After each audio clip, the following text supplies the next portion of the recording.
Hey guys, today we're making a cheddar jalapeno sourdough loaf, so follow along if you want to see how I made it.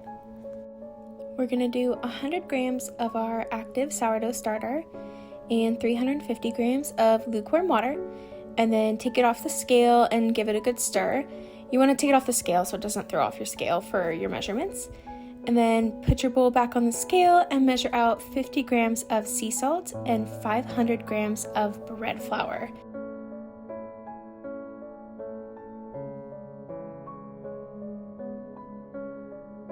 Once you have all your ingredients in the bowl, take your bowl off the scale and start mixing. You'll use your Dutch whisk for a while, and then you probably want to switch to your hands to form that shaggy dough that we're looking for. Once I got the dough to a consistency that I was happy with, I grabbed a little scraper and I scraped the dry bits of flour off the side of the bowl just to get them hydrated and incorporated into the dough a little bit better. Now you're going to cover with a damp tea towel and let it rest for an hour, and then we'll be moving on to our first set of stretch and folds. To do your stretch and folds, I like to kind of loosen the dough up from the bowl first. Then you're going to grab one side and stretch it up and then fold it over. So you're just stretching and folding. You're going to do it to each quarter. So we're going to do quarter turns. We'll do 4 folds total, and then we're going to cover it with a tea towel and let it rest for 30 more minutes. After that 30 minutes, we are switching to coil folds. So again, we're going to loosen the dough up from the sides of the bowl, and we are going to be lifting one side and stretching it out a bit and then tucking that end under. So that middle peak where my fingers are, where it's folding over, is now the top of the dough. We're going to do that quarter turns, so we'll do it 4 times, and we're going to rest for 30 minutes, and we'll do another set of coil folds after that, and then we're going to lead into our bulk ferment. Our dough is ready to be shaped, so I floured my surface and I got my dough out onto the cutting board, and I actually split my dough in half and I did 2 flavored loaves this time. We did a Nutella and then a cheddar jalapeno, which I'm doing today with you.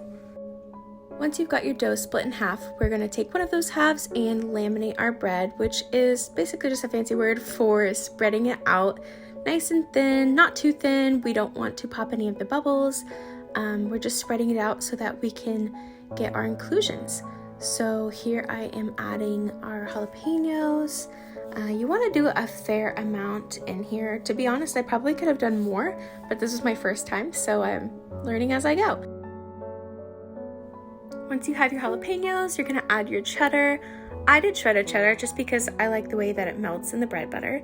So I did my cheddar, and then once you have that how you like it, you're going to fold 1/3 over and seal the edges so nothing gets out.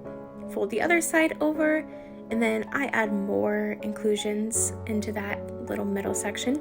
So I did some more jalapenos and some more cheddar, and then you're going to roll it up. And when you're rolling, you want to go very gently so that we don't pop any of the bubbles or make it lose any of its structure that it's built. Doing this shaping where you're twisting and kind of dragging it towards yourself is just adding tension to the dough. We want that to help keep our shape when we bake off our loaf. If you're doing a bread with inclusions, you just want to be careful to do this gently so that none of your inclusions are ripping through the top of the dough. Then you're going to go ahead and put it in a well-floured banneton basket and let it proof. You can let it proof overnight or up to 48 hours in the fridge, or just a couple hours on your counter. I'll do a comparison video to show you the different proof times, but letting it proof overnight in the fridge is really going to help with your crumb and your flavor, and I have found that it really truly is best to just let it proof in the fridge instead of on the counter. Then you're going to preheat your oven to 450, and you'll want the Dutch oven in your oven while it's preheating so it can get nice and hot. Then you're going to lay out your dough on some parchment paper. Here I just used a spoon to kind of map out my lines, and then you are going to use your bread lame and cut your design. Another benefit of proofing your dough in the fridge is that it will firm up a bit, so when you go to score your pattern on your dough, it will hold its shape and it won't start falling as quickly as a loaf that was proofed on the counter would.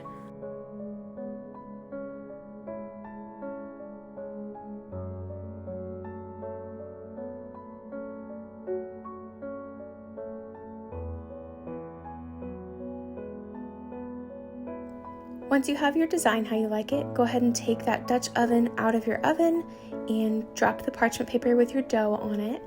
The Dutch oven will be really hot, so just be careful not to touch it when you're putting in your ice cubes.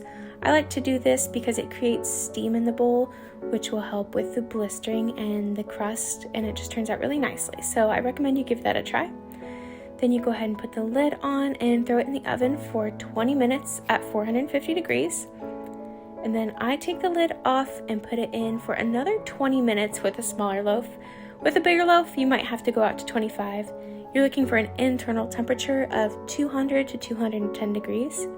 Once your loaf is finished baking, I like to get it on a cooling rack as soon as possible, so just slide it off of the parchment paper, and you're going to want to let it cool for a few hours before you cut into it, just so that the inside finishes up really nicely. And here is the final product. This was my first cheddar jalapeno loaf, and I am really excited about how it turned out, and I have ideas on how to make it even better. If you like this video, be sure to follow my page, and there will be more content like it with new recipes, ideas, tips and tricks for sourdough and more.